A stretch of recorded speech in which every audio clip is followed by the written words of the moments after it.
ओम सैनी भाई साहब, भाई आपसे वो थे, मैं एक चीज जरा आपसे पूछ लूं। मोदी जी ने कल एक लंबा लेक्चर दिया है लोकतंत्र के ऊपर भी। उन्होंने बताया है कि डेमोक्रेसी, लोकतंत्र में विपक्ष का कितना रोल होता है और विपक्ष को कितनी जगह दी जाती है। और नेहरू पे आक्षेप लगाया है कि उन्होंने, देखिए, विपक्ष की कुछ उन्हीं को नहीं रखते थे, और उसने धीरे से बताया कि आरएसएस को भी वो कुछ नहीं रखते थे। और भाई श्यामा प्रसाद मुखर्जी तो उसी विचारधारा से आए थे। मैं इस बात को इसलिए कह रहा हूं कि ओम सैनी साहब, थोड़ी जिम्मेदारी हम लोगों की भी है। और पुरुषोत्तम अग्रवाल जी ने अभी 2-4 दिन पहले, मैं कहीं देख रहा था, उन्होंने उन्होंने सबसे ज्यादा अगर किसी की लानत मानत की है तो मीडिया की है। उन्होंने कहा जब 200 साल बाद इस देश कभी भी इतिहास लिखा जाएगा तो राजनेता, कार्यपालिका, विधायिका, ये सब तो बरी हो सकते हैं, लेकिन जो मीडिया ने जो काम किया है इस दौरान, क्योंकि मीडिया कहने लगे जब तक वो सांप और लड़की का शादी करवा रहे थे तब तक भी ठीक था, लेकिन आज की मीडिया जब ये कहती है कि 500 रुपए के नोट पे चिप लगी है, जब मीडिया ये बताती है कि ताली बजाने से, नासा की रिपोर्ट आई है कि ताली बजाने से कौन सी तरंगे होती हैं और उससे कोरोना भाग जाएगा, तो वो उन्होंने पूरे तरह से कटघरे में मीडिया को रखा। मैं इस पे भी आपकी एक टिप्पणी चाहूंगा कि ये जब मोदी जी लोकतंत्र की दुहाई दे रहे हैं, तो आपको नहीं लगता है कि इस पे कोई बुराई नहीं है, मोदी जी और लोकतंत्र? ओम सैनी साहब। देखिए, धन्यवाद आनंद जी। सबसे पहले तो ये कहना चाहता हूँ कि पुरुषोत्तम जी तो पूरे देश के हालात से वाकिफ हैं। उन्हें मालूम है कि मीडिया का मतलब ये जो इसमें काम करने वाले लोग नहीं हैं, इसके मालिक लोग हैं, और जिन्होंने बड़े-बड़े चैनल सब खरीद रखे हैं और अखबार अखबार भी सब खरीद रखे हैं और आज नौकरियां करते हैं। उन लोगों को कुछ मजबूरियां हैं जो वक्त के साथ में पैदा हो जाती हैं, जो उस तरीके से रिवोल्ट नहीं कर पाए। कोई ट्रेड यूनियन का जमाना भी खत्म हो गया कि पहले तो हर हाउस की ट्रेड यूनियन हुआ करती थी, एक्सप्रेस में भी थी और वर्किंग जर्नलिस्ट यूनियन भी सब जगह हुआ करती थी। तो आप स्वतंत्र रूप से अपनी मान्यताएं जो रखते थे उनको आप कंप्रोमाइजिंग नहीं थे उस वक्त ना। लेकिन ये जमाना मिसेस गांधी से पहले का है, जब पंडित नेहरू और सारे लोग थे, तो हिंदुस्तान में वही सब होता था जो कॉन्स्टिट्यूशन में रचा बसा और लिखा गया है।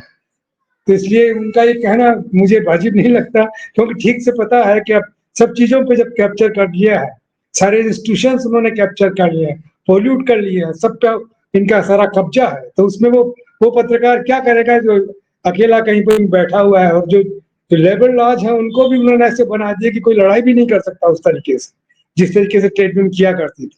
तो अब तो कोई आज़ादी के लिए ही निकल करके बाहर आ रहा है, जैसे एक जनता पार्टी के ज़माने गठन से पहले जिस तरीके से लोग इकट्ठे हुए थे कि महंगाई और बेरोज़गारी के खिलाफ और उसके शासन के खिलाफ खड़े हुए थे, वो अलग बात थी। वैसा कुछ हो नहीं रहा।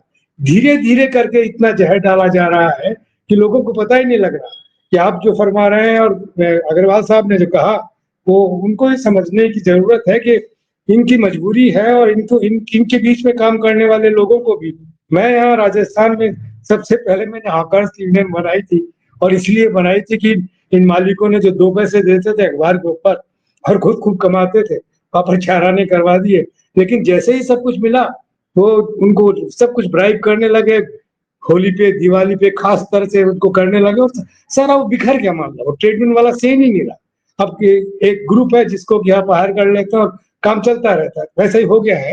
तो इसलिए इस बात को हमें देख लेना चाहिए। साथ में ये कि देखिए, अब तो जितना भी आपका सिलेबस है, उस सिलेबस के अंदर गांधी और नेहरू के बारे में और दूसरों के बारे में पिछले 10 बरस में क्या कुछ तोड़ मरोड़ करके लिखा जा रहा है, कहा जा रहा है, और उसके लिए इकट्ठा होकर कुछ बोलने की लोग कोशिश नहीं करते, और जो करते हैं वो टुकड़े टुकड़े में करते हैं, तो उसका कुछ पता नहीं लगता।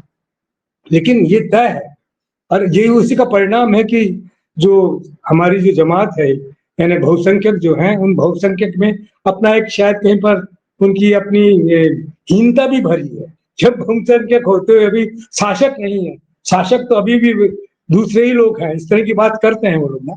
और साथ साथ में वो अपनी इस हीनता से ही कहीं पर दूसरे तरह के ख्वाब देखने लगते हैं, और ख्वाब देख करके एक जो बहुत बड़ा दरार पड़ गई है हमारी क्या कहते हमारे सौहार्द और समन्वयवादी समाज में, जो हृदय कुटुंबकम हुआ करता था, उसमें जिस तरह के टुकड़े हुए हैं, वो अपने आप में तो जाहिर है कि किस लिए हुआ है और उनको नियंत्रित किया जा सकता है और करना चाहिए पॉलिटिकल पार्टी। और मैं इसीलिए कहता हूँ कि मुझे लगता है कि राहुल गांधी जिस तरीके से चीजें समझ रहे हैं और उनको लेकर के जैसा चल रहे हैं, वो बड़ा प्रभावी है। तो एक बार पूरे मुल्क को हिलाने लगा है, तो ये अच्छा लगता है। लेकिन जैसे हमारे दो विद्वान हमारे सामने बैठे हैं और इनके पास में जो कुछ इतिहास का सारा लेखन है और सब कुछ है, ये जब सामने आए, हम लोग जो चर्चा करेंगे, ये चर्चा दूर तक जाएगी और समझेंगे, लोग समझना चाहते हैं। ये जो आपने जो आज मैंने देखा कि वो जिस तरीके से पूजा करने के लिए पहुंचे हैं हमारे प्रधानमंत्री अहमदाबाद के अंदर, और उस पूजा के साथ साथ में लोगों ने याद किया है कि एक यहाँ यह एक वो उस स्टेडियम भी हुआ करता था जिसका नाम कुछ और होता था, लेकिन उन्होंने अपना नाम डाल के रख लिया और नाम जो था वो सरदार पटेल का ही था पहले। तो इस तरीके से इन्होंने बदलाव किए हैं।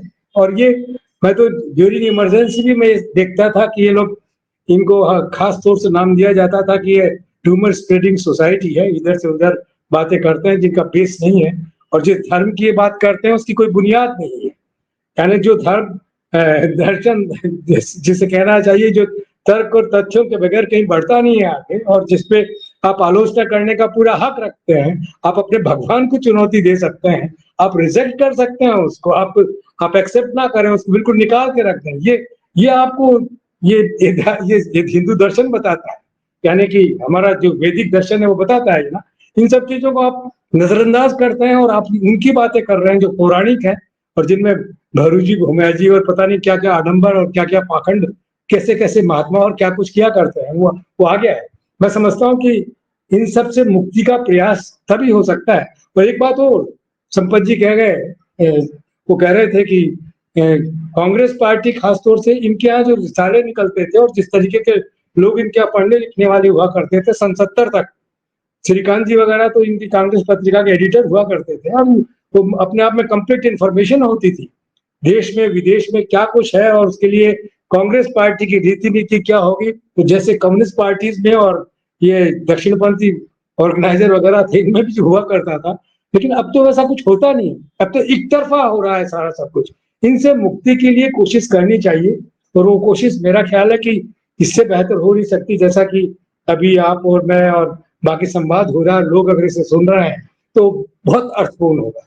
और इसी उम्मीद के साथ में मैं भी बैठा हुआ हूँ। मैं समझ रहा हूँ कि मुझे भी बहुत कुछ जानने को मिलेगा, क्योंकि दो विद्वानों ने अपना पूरा वक्त दिया है, पढ़ा लिखा है।